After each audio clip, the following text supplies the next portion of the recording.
மசாலாவை அம்மியில அரைச்சு அப்படியே தூக்கி எண்ணெயில போட்டு பொரிச்சு நம்ம அம்மா வறுத்தா ஒரு 100 வீட்டுக்கு மணக்கும் பாரு. அந்த மாதிரி கமகமகமகமகமகம்னு சமைச்சு மண்டைய மாமனுக்கு வாழைய மருமனுக்கு நடு துண்ட உன் தம்பிக்கும் தனியா பொரிச்சு கொடுக்குற. எனக்கா இன்னைக்கு சமையல பின்னு பின்னு பின்ற. இதுலதான் உன் தம்பி மேல எவ்வளவு பாசமா இருக்குன்றத பாக்க போறேன்.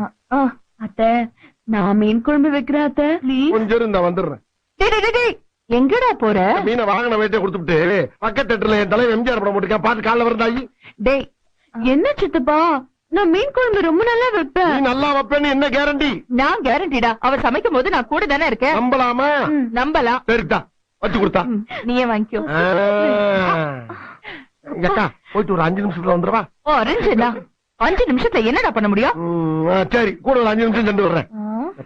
மீனை பச்சையா பாக்கும் போதே நாக்கு துடியா துடிக்குதே.